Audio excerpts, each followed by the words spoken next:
Well, you know what? Let's just do it. Cam, still going to be here with you. I'm excited to meet with It's you. going to be a great day today. I'm excited to get going on this. Before we get started, what are your goals for today's meeting?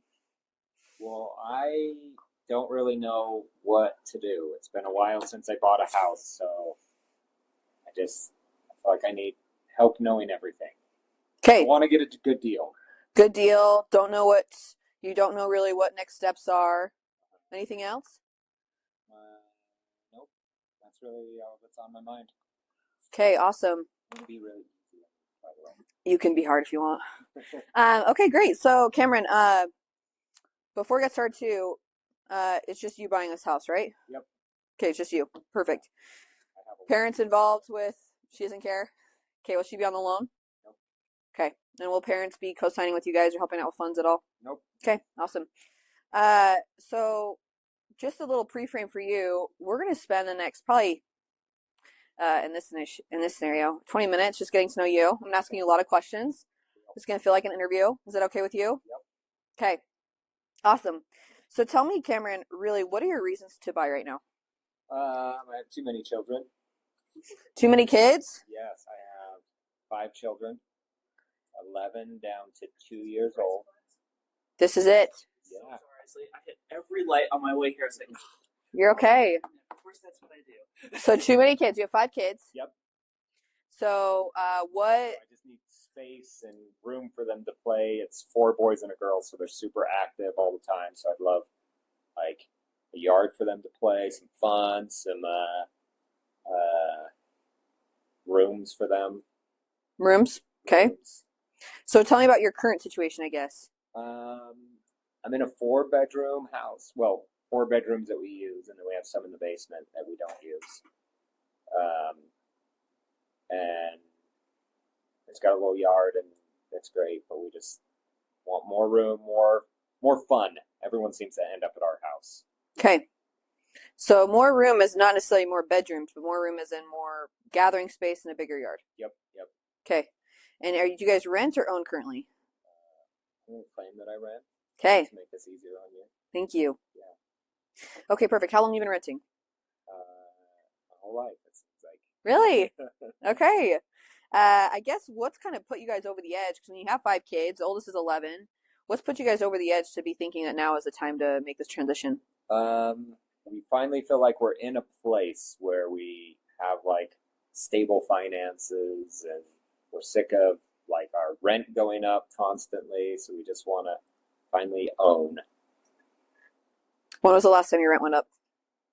Last year, and they're talking about doing it again. It's so frustrating. Okay, let me pause really quick. For you three here, there's going to be a lot of questions I ask that are very, very important. So be taking really diligent notes, especially because too often agents go straight to present. This is like where I'm trying to flesh out everything what Cameron needs so that I'm curtailing my presentation to him. I'm not just giving him a blanket presentation that could go to anybody, just as a pause. Okay, so other than you have too many kids, you need more room, bigger yard, you're sick of the rent going up, you don't want to deal with landlords. Is there any other reason why you guys are looking to buy right now? My wife wants to do all the DIY type projects constantly. Landlords don't like that. Okay, so you're limited by your landlord that way too. Okay, awesome. What I guess Cameron, what are your long-term and short-term goals with this first property? Well, we really want to like find somewhere where we can like set up roots. We don't want to go too far from where we're at because we like the area, but we want to like make it our home for like a long-term type idea. How long do you want to see this home lasting you guys? I'd love to be there the whole time the kids are in school, Okay. which would be a long time. That's Another what, 16 years? Yeah. And priority for you in this new home is it living space, bedrooms, or yard? What do you say? I would say living space. Okay. Yeah, my kids like sharing rooms. I hate it, but they all want Okay. sleepovers every night. So You have good friends, or your kids are good friends. yeah, That's cute. yeah, for now. But I imagine when they get older, that's going to lessen. That'll change. Yeah, want that privacy.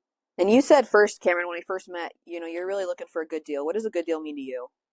But I just don't want to overpay. I want to make sure that I can afford it, and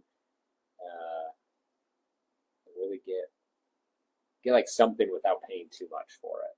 Okay. What price range are you trying to stick to? I've been saving forever, and I think I can get something like 700. Awesome.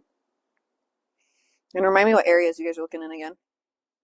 Like northern Utah County, southern Salt Lake County, so Lehigh, Riverton, that kind of area. All right. Is this contingent on schools at all? I know you said schools are important to you guys. Well, right now we're in Riverton. We like the schools, but my wife decided to homeschool the other day. Oh, awesome. Real story. Actually, real? Yeah. Good for you guys. That's legit. Yeah.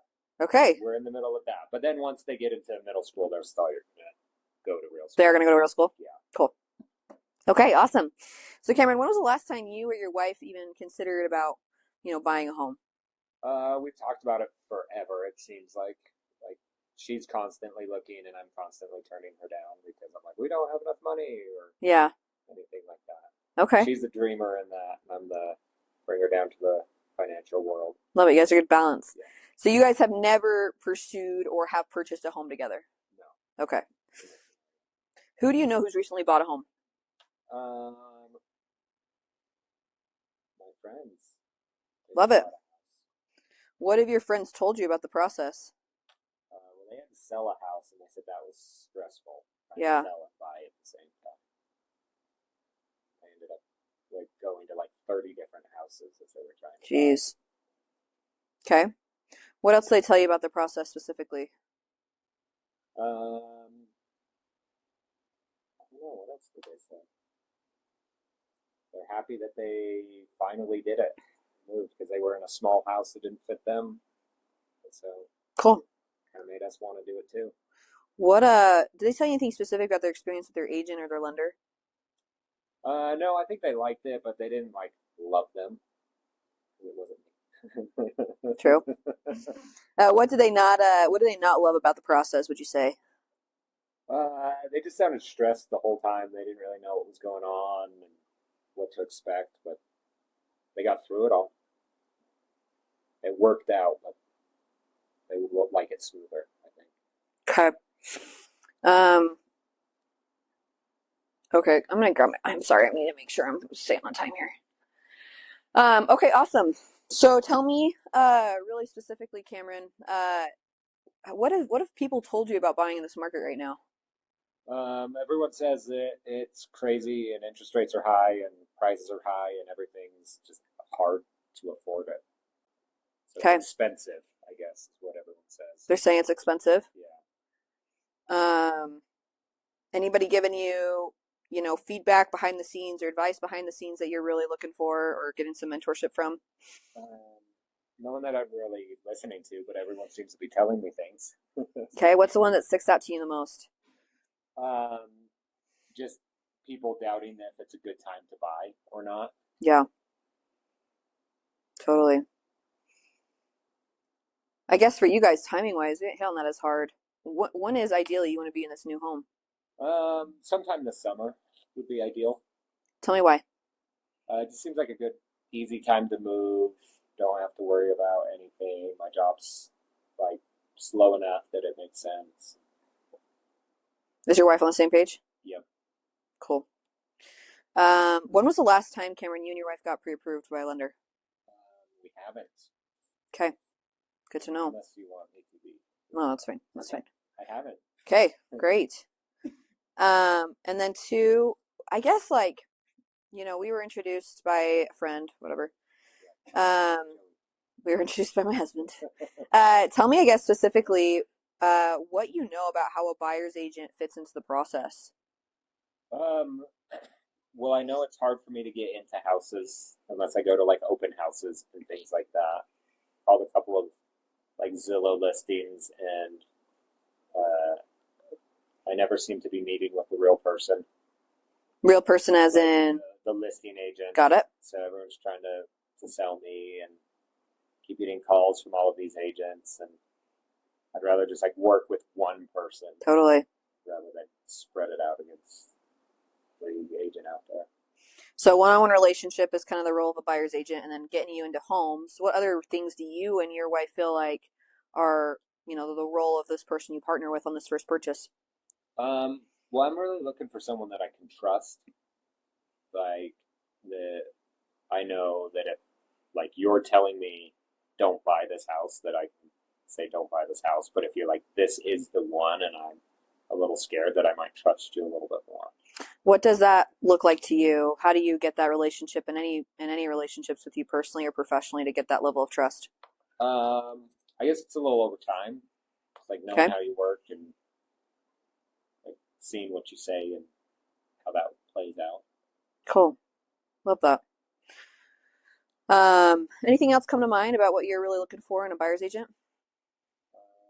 No. Okay, awesome. And you said earlier you're currently searching on Zillow. Is that right? Yeah. Are there any other sites you're searching on? Um, gosh, I feel like everywhere, just trying to find the right place. How have the options so far been online that you've seen? Yeah, there's a few good ones that are out there that I think that we'd like, but nothing that's like screaming like this is the house, but Yeah, one that could be it. yeah. I loved how you said too that you've been reaching out on Zillow because we're actually going to talk about that here in a second about how Zillow works and how we're going to get you off that so you're not having any more brain damage. Does that work for you? Love that. Okay, awesome. So, last series of questions, Cameron, how do buyer's agents get paid? I don't know. Okay, we're going to talk about that too. I just want to see if you had any idea. Right. Good? Yep. Awesome. Okay, that is like really overall, guys, that is really short. I usually go through questions for about 45 minutes. This is me truncating it. Okay? All right. What did you write down, by the way? What were you writing? So I'm writing, guys, I'm taking such diligent notes because everything that he's saying, Cameron's saying, I'm only presenting to what matters in my buyer's guide. Now, every single one of you guys will have different presentations, and that's fine. But every single thing I'm talking about, I'm going to relate everything here, and you guys are going to hear it. I'm going to be reiterating. I'm actively listening. If you guys said, I've reiterated to Cameron probably 3 or 4 times this whole time of things he said that show that I'm actively listening, right? But not only am I taking notes, I'm going to be saying, Cameron, you mentioned earlier you want a good deal. We'll just get into it. Okay. Yeah. Sorry. So, Oh yeah, how does a buyer's agent get paid? What if he said like, we have to pay your commission or something like that? yeah, I just say we're going to talk about that later. I'm trying to understand right now everything that's in his mind of what my role is, because my role is not to open doors. He said it. That's my role. I'm showing right here that that's not my role, and that's not why I get paid 3%. So I'm absolutely. I'm not present. You guys notice this? I didn't present on a single thing. I'm trying to get so much out of Cameron right now that literally I can close because I don't ever get into one of these on a listing appointment or buyer's appointment where I do not know that I can get this completely signed by the end. Because I'm getting all the information and I'm presenting to that. So at this point, Cameron, thank you so much for talking to me. Yeah. Yes, good interview. A little bit about me. I've been an agent now for 9 years. And really at this point, I got into real estate because that's all I've ever known. So I've been an agent since I was 18. Been doing it for years with my dad before in Arizona. I actually, at this point in my career, I get to pick and choose who I work with, which has been such a blessing. And so I'm excited to put you guys in my slot for July. So anyways, we're going to talk a little bit more now about the team and specifically some of the things you talked about so you can be sure that this partnership, you feel absolute trust with me and we can move forward, making sure you guys are in that home before summer. Is that good with you? Yeah. Awesome. Okay. So this is our current, this is not me, but this is our, we just rebranded everybody. So this is our draft rebrand.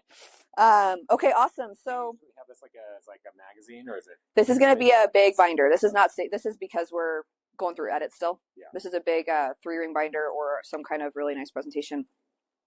So Cameron, one thing to know about us before we get started into all of this is, sorry, excuse me. Have you ever heard of the 512 organization or Thanksgiving Heroes? So something about us that makes us really unique is we're actually locally involved in helping some 501c3, some charities either provide meals to schools on the weekends that are reliant on school meals to kids on the weekends who are reliant on school meals, or to provide a week's worth of food during Thanksgiving. So just knowing that you're working with us, you guys are going to be supporting one of those 2 charities depending on when you close. 2024 year in review. Something that we like just to hit on really quickly for our buyers is, on average, our buyers are saving $25,000 from 2024 when they choose to work with our team. We're going to talk about how that specifically looks later on, as well as about 60% of our business is coming from people who know, like, and trust us personally first. And so that's really important for you to know, is that our relationship is going to become a very, very close friendship moving forward. Okay. Okay, now, Cameron, I know while we're talking through this, we're going to be talking a lot about home buying, but sometimes people get in their thought that I'm only working with buyers. I work with sellers, I work with property managers, I work with investors, I work with everybody. And so if there's anything that comes to mind where you're like, hey, I have a question about this, or this, come to me first. Is that okay with you? Awesome. Remember that. I really like that. I don't do that, but I'm going to start doing that. Okay. Yeah. So this is the most important thing for you, Cameron, of why people choose to partner with us on our first purchase. Now, a lot of agents, they don't work on a team. They work solo, and they're contingent on that person's own business. For us, we have multiple showing agents, a full-time transaction manager, and full-time client success manager, so that no matter when my schedule is available, your schedule is available, your wife, we get you in to see the home you want within a reasonable time frame. How is that going to help you moving forward, knowing how crazy your schedule is with 5 kids? Oh, that's so nice. Because we get like last minute. We're like not going to go to soccer practice today. Yeah. We could go see houses. Right. Okay, awesome. And then not only that, but you're going to be invited to our annual family and VIP events and our educational experiences as well. HGTV experience, just know the homes you're looking for aren't going to need a lot of probably remodeling, but if your wife wants to find something that's more of a project, we actually can get you bids on the spot from our very high our large selection of preferred vendors, so that you know that this is the right home for you. Custom wealth planning, this is really important. That's why I asked you at first, Cameron, what your long-term goals were with this specific property, because we're not here just for this property, we're here for all of them moving forward. This is going to be a partnership between us. And so whatever your long-term goals are, we're going to fit into how that works and how this home for 15 years fits into your 40-year retirement plan, okay? And then Wild Team website, also, we're not using Zillow anymore, we're not using Realtor anymore. You're going to be locked onto our website, and you're going to get all the homes that are currently for sale or active on the market directly to you, so you don't have to be spammed by Zillow people anymore. Between the custom wealth planning and Wild Team website, what do you feel like is going to help you more, knowing that this is going to be a great long-term relationship? Well, I like that I don't have to talk to other agents, but I'm all about building my wealth. So I feel like that's going to be a great partnership. Love it. Okay, so let's see, buying a home. So this is kind of the steps, Cameron, that you were like, hey, I don't really know what's next. I don't really know what's going to happen next, from what you mentioned earlier. So we're in our initial buyer appointment right now. We're in an initial consult. You're going to meet with our finance manager right after this to get pre-approved to make sure that budget of $700,000 actually matches what you really want to be at. Then we're going to set you up on that custom and specific property alert through our website. Now, this is shocking to a lot of people, Cameron, but on average, people only see 3 to 6 homes before putting in an offer. So you and your wife, I want to get so clear on, and this is what we're doing in the beginning a little bit, of what you guys want, so that when we go look at homes, it is the best use of time for you guys and also for me, because my job is not as a door opener. It is really to see how we can make this the best deal for you. So a lot of people think that's not true, but as we got so clear on what you guys are looking for, that this actually happens more often than you think. And then once we're under contract, we'll kind of go through those steps here in a second, but really all you need to know is typically, once we actually write an offer, when we go under contract with a seller, you have 2 to 3 weeks to make sure that home is perfect for you and your family before there's any money on the line. Okay. The whole idea of understanding every step of the contract process, it's very overwhelming. And there's a lot of information we're going to go over today, but that's all I need you to know is typically after 2 to 3 weeks is when there's money on the line for you. Okay? Okay, does this give you some more clarity on about what next steps are? Yeah, sounds like let's get pre-approved. Okay, let's get pre-approved. It's a buyer. That's awesome. Okay, Cameron, the areas you're looking at and the price range you're looking at, you'd be surprised that we're still sometimes dealing with multiple offers even in this market. So we're going to have, when there is a chance for multiple offers, we're going to be reviewing this win your offer checklist. This basically gives you all the information you need to work with me to say the perfect house came up in the right neighborhood with the right yard, with the right bedrooms, with the right living spaces, and there's 3 other buyers that want it too. we're going to know exactly what we need to do in order for us to have the best shot of winning. How is that giving you more confidence when partnering with us? Yeah, I like that. It's the house that I need. Like I'll win. You'll win. That's right. Okay, this was the savings I was talking about, Cameron. Okay, so this actually just breaks down in your price range. On average, we're getting concessions about $9,000 and a price reduction of $15,000 on average. Last year, we closed 50 other buyers and families that were just like you. So this is just giving you some more information about us and our team. Okay, buyer's agent role, what you see, what you don't see. I'm not going to spend some time on this. Pause. Our buyers, before we have a buyer appointment, they get emailed a lot of this information before, and they should be going over this themselves. So in my pre-frame, before I even meet with Cameron, I'm going to remind him and say, Cameron, please review that buyer's packet that I sent you before, because this makes this process go easier because they've already seen a lot of it. Okay, that's right. That's right. So Cameron, did you have a chance to review and see what we cover about what you see and what you don't see on the back end for buyer's agents? Yeah, and that was very helpful because I knew more of the what you see part. I didn't know the what you don't see. Awesome. Yeah, a lot of us, like you said, you think the role of a buyer's agent is to have trust with them, a true one-on-one partnership, as well as open doors. And there's a lot more that goes into that. And so we're going to talk about how that works too. Okay. This is something, Cameron, that not a lot of buyer's agents actually go through with their buyers, but we want to be so transparent about the cost of buying a home. When you buy a home, have you heard of a home inspection? No, but it sounds like a good idea. Yep. So basically, when you go under contract on a home, you're given a time frame of due diligence to basically inspect the home of meth, radon, mold, of all the fixes, HVAC, roof, everything. That costs about $350 to $1,000 plus. Okay, that depends on how extensive you want to go. That's going to make sure that everything's in working order or close to, and know what's not in working order. So that is a non-refundable cost, but we'll help you set that up and get you in the right resources for that. Down payment. So people choose to have 0, 3, 3.5%, 5%, 20%, 100% down, right?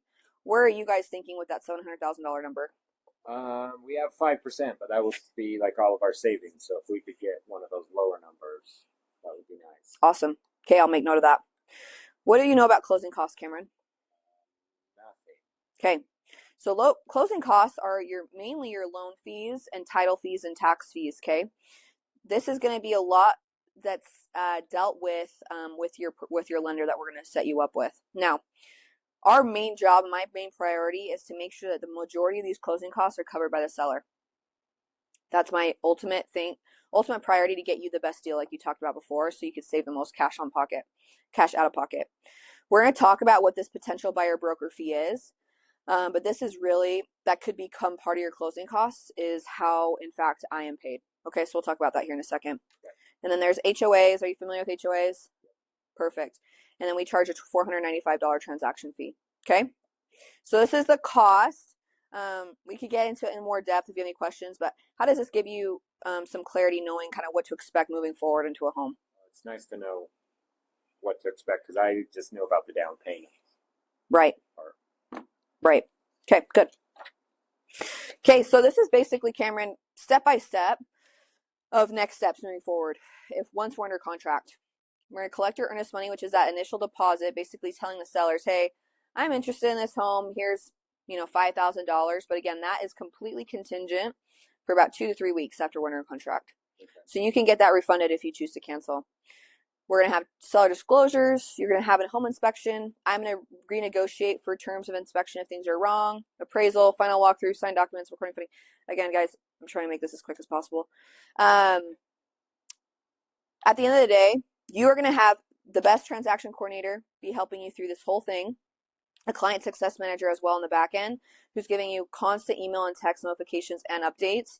But how does this give you some more, clarity on what the process really looks like? Yeah, I didn't realize there were so many steps. It looks easier on HGTV. True that. It does look easier on HGTV. Okay, awesome.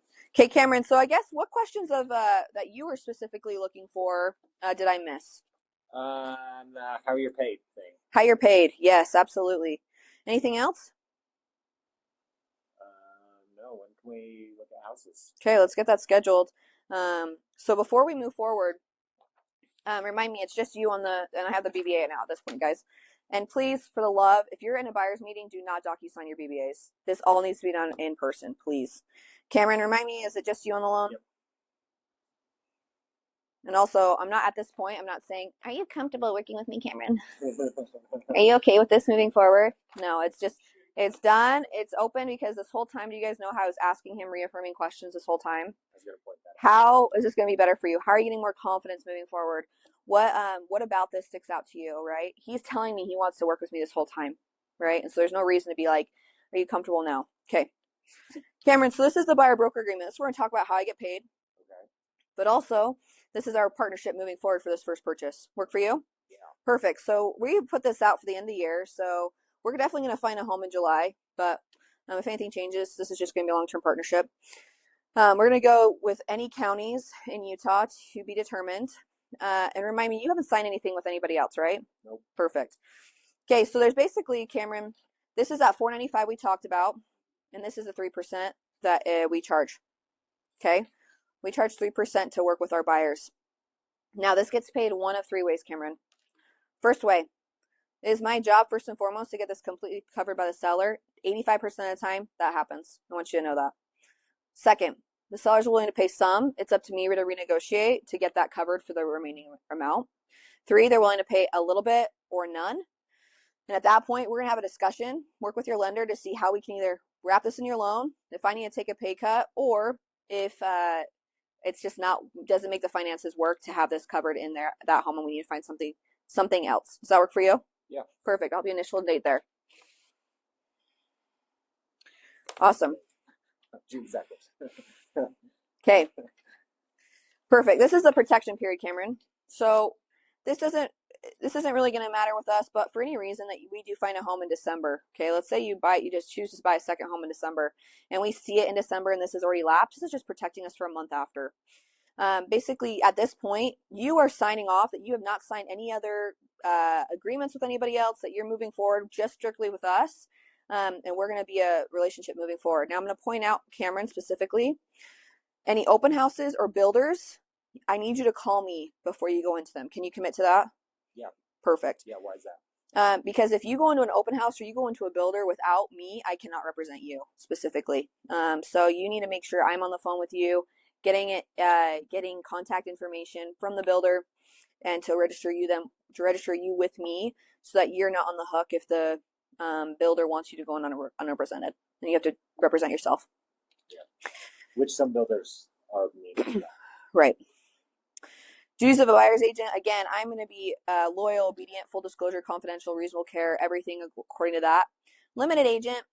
We work at the largest brokerage in Utah County, Cameron. So there might be a home that you find in that price range, everything, that another agent here is representing the seller. At that point, I'm not limited as an agent, but my broker is. So we'll talk about that if it happens. Professional advice. I'm not a tax consultant. I'm not a lawyer. I'm not an HVAC specialist. I'm not a CPA. So everything I'm going to advise you on is going to be strictly to my role and scope. If there's things that I cannot advise you on, I will advise you that way. Initial and date there. Okay. Perfect. Cameron, we talked about trust. We talked about a partnership between us. And I want you to know, if there's any reason where you do not feel like this is going to work out for you, this is not a good fit for you and your wife, that our energy and resources are not fulfilling what you need, can we have a conversation about that before you just choose to work with somebody else? Is that okay with you? Yeah. Perfect. So I don't think that's going to happen, but I do want you to have that open line of communication with me if you have any issues.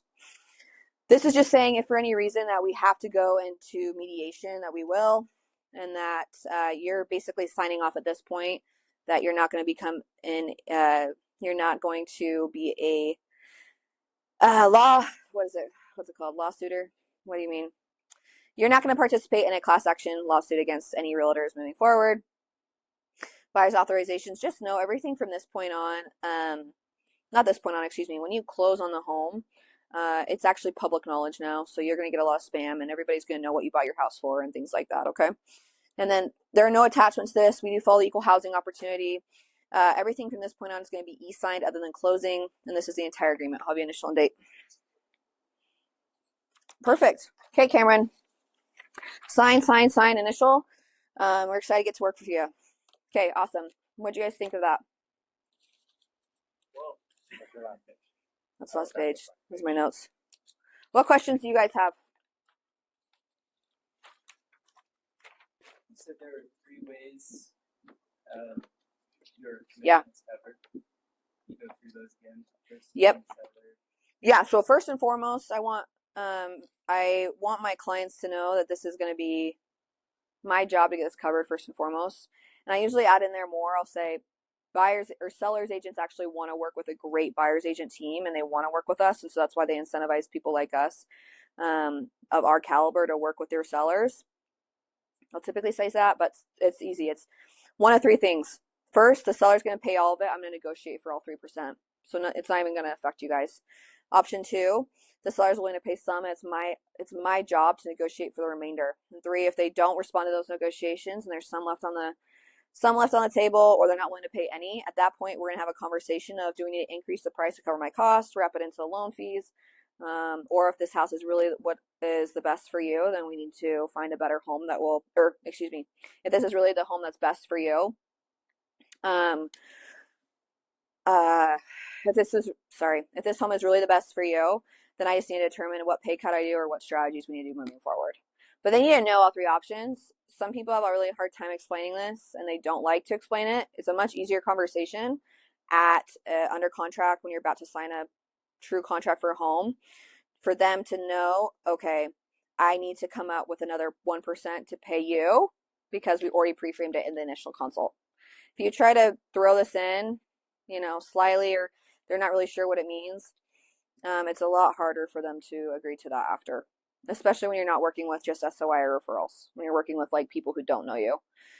This also, in big bold letters, this is why I do not like it when this is e-signed, is it says buyer's obligation to pay brokerage fee. A buyer who sees that is going to think they're on the line for an extra 3%. Technically they are, but it's the best case scenarios when you're in person because you can present to it. Okay? What other questions do you guys have?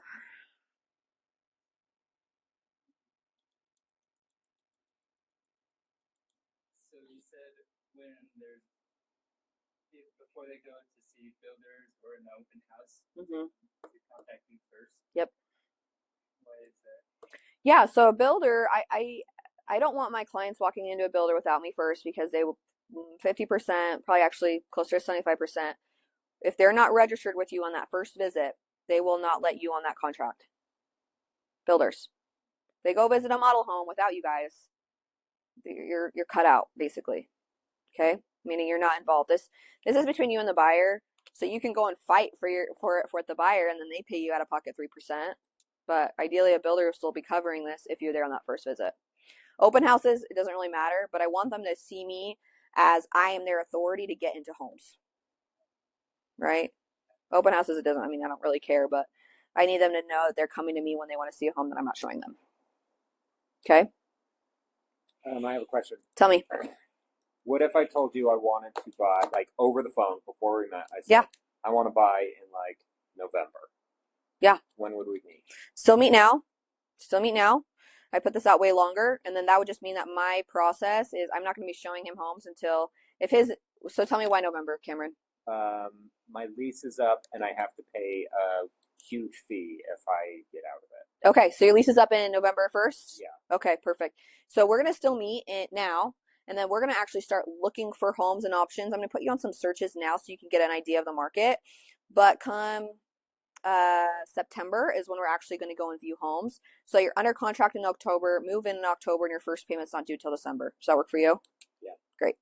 Again, I typically, guys, on average, my buyers see 3 homes when they're under contract. But it's because I pre-frame this so hard up front that is why, because it's the lowest dollars per hour job is showing a home and opening a door. And so again, I try and change everything to timing. So like Cameron says, November, I'm not going to show him homes until he gives me a really firm reason why he wants to see something earlier, if he got out of his lease earlier, or timing actually lines up. Okay. You won't start showing him homes until October. Yeah, probably September, October. Yeah. I don't know if you guys noticed it, but she set herself up for success all along the way. Like even the line of like, you're probably going to see 3 to 6 homes. That's what's average. Like when I go to see my 7th home, if I remember this, then all of a sudden I'm like, I'm seeing more homes than I should, and I almost feel bad for her showing too many homes for me. Yep. But if we go out on the first date and see 3 homes and I like one of them, I'm like, well, I'm in that average, 3 to 6 homes. Let's make an offer. Yeah, I've So like you just set totally. yourself up for success. Yeah, I 100%. After my 6th home with my clients, they know that they're out of line typically with me. And so at that point, they have to prove to me why they want to go and see these additional homes.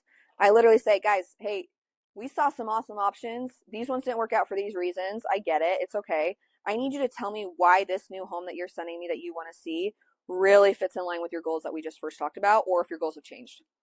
And they have to basically prove to me why they want to go and see this home.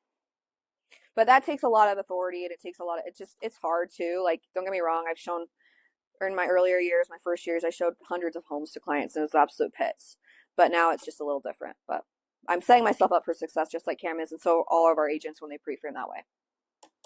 The other day I had a buyer send me 9 homes. Said, can we go see these?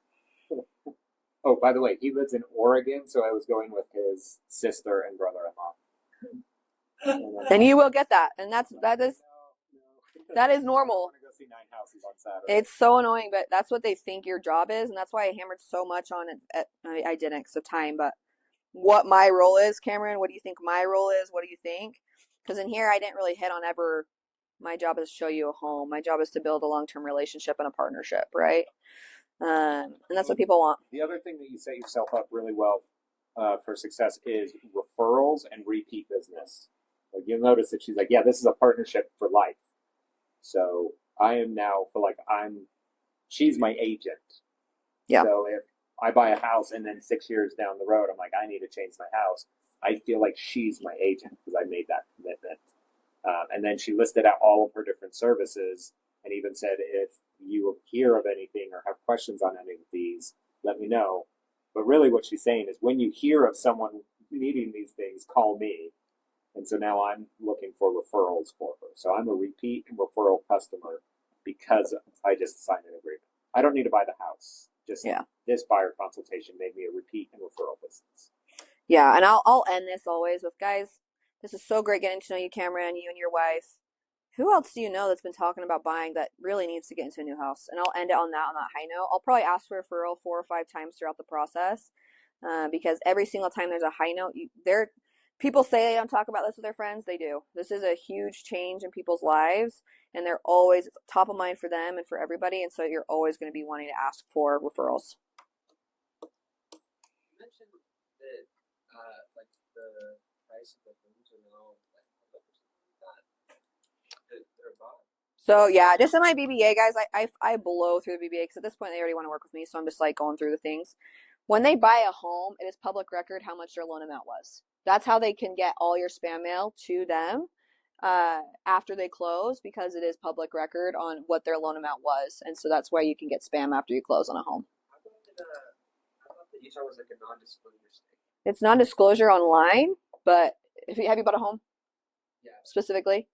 If for all of you guys that have homes here in Utah, when you purchase that home, you get flooded with spam mail for life insurance, for title insurance, for all these insurances because they know you purchased the home and they know the loan amount that it was purchased for. Because I can look on tax data, anybody can look on tax data and see how much they initially got the loan for. So it doesn't say the sold price. It's not on like the media. Like, no, it's not easy to access. No, it's not on Zillow or anything, but they do need to know. I don't really even go through that. I'm doing this for you guys. Typically, I breeze through a lot of this, but it is still on record how much they did purchase. They purchased the home, the names on who purchased the home, and the loan amount. It's harder to find for like just the public, but you get tons of spam for it. I do know how to find the names of the people, but I didn't know that you could find the loan amount. Yeah. So not the purchase price, but the loan. The loan amount. So they don't know how much you put down. They don't know how much. No. But that's enough to scare buyers. I mean, when you first buy a home and then they get all this flood of information, it could look legit. So, Okay. All right. Which part of this do you guys want to role play? In pairs. Okay, I'll just give you a really quick. This is how I break down my questions. I have a huge script that my team and I have generated, but basically it's I want 3 reasons why he's moving, minimum. The 3 reasons why is he said too many kids. Well, you could just hear too many kids and think that's a reason. That's not enough of a reason.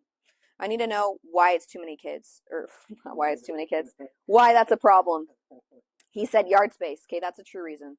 Living space, that's a reason, right? Those are actually the reasons, right? Another thing, he said he wants to stop renting. Okay, sure. Everybody could seem that is a reason. That is. You want to go deeper and say, why do you want to quit renting? He said his wife likes to DIY and rents go up constantly. Okay, those are reasons, right? And then he wants a good deal. He doesn't want to overpay. That's not really a reason, but you want to at least get 3 main reasons why. Then I go into short-term, long-term goals with those reasons and with this next home. Why his current situation no longer fits his needs. I'll go into positive, negative bias. This is the most important part of sales, in my opinion. And I asked him, I said, Cameron, when's the last time you bought a home? He said he didn't. Then I go into when did somebody around you buy a home recently? Because I'm going to try and flesh out from him all the good things or bad things that happened when that person bought a home, so that I can either really hit hard on the good things and really hit hard on the bad things too, so that I'm ahead. Because he may have a friend that said their agent kept them out of the loop, wasn't involved in communication, and sucked in negotiation. And I need to know those things, right? So positive, negative bias, decision-making process. Here, he told me his wife isn't here, but I'll probably hit on, hey, are you getting any experience or any mentoring from anybody else about buying a home? That's a big one. Talking about timing for sure, timing 100%. And then buyer's agent's role, how we get paid, and search process. Okay, how they're currently searching for homes and what that looks like. At that point, it's been probably 30, 45 minutes of me really, really fleshing out. I talk a little bit by myself because at this point they've been saying everything about their life. They need to hear a little bit about you to develop some kind of personal rapport or connection. Then you go into your presentation and then you close. Okay? But study all this really, really well. Yeah. When you were new, how did you present telling people? Like when you have 9 years of experience, it's a little bit different than when you're just starting out. So I wouldn't even say how much experience you have personally. I mean, I would just say my bio about me would probably be more for you. I've been in tax services for this long. I decided that real estate is really where I wanted to help people buy and sell and invest. And this is where my passion is. And then also this is about my personal life. That's what I would do. I wouldn't hit on your experience because you don't have any yet. Yeah. Right? So, Cam, what do you want me to do? Or them to do? Crack the whip. Okay, we're gonna do real buyer consultations. I have 3 buyers waiting upstairs. Ooh, that'd be fun. That would be awesome. That'd be really fun. Just start crying. No, so partner up and I want you guys. What part do I want to do? The question part is probably the most important because if you know all of their reasons, then it makes everything really easy, right? Because if I were to say like I need to move, my lease is over, it's going up by $300, and for the amount that I'm paying, I could get a similar house. Yeah. And it's like financially, it just makes perfect sense. Emotionally, you want to buy, like everything makes sense, so it's just real easy. So the more information you can actually gather from them, the easier the rest of it is. And then you just put yourself as the guide, the solution to their problem, and you close them. But I know more people are worried about the presentation part. But I am so opposite. I know a lot of people are worried about presentation. I'm 80% questions. I'm 20% present. A lot of other agents are probably completely switched. But like it's totally up to you guys on how you want to sell. I've just learned year and year and year over and over and over. If they don't care about you until they feel like you have heard them, they can understand what your long-term vision for them looks like with you. And so people think that this is the most important part. You can have the most beautiful buyer's guide in the world, and that helps, don't get me wrong. But if you just vomit word information to Cameron about why he needs to work with you before even knowing what's important, you won't build a sustainable business, in my opinion. So, yeah. I agree. I would like to practice more of probably finding free reasons if there isn't a preference. Okay. Do it. Let's do that. So you meet someone, you sit down, like imagine you're in a conference room, you meet them, and then you sit down, and then start. So we'll go you two, Love it. and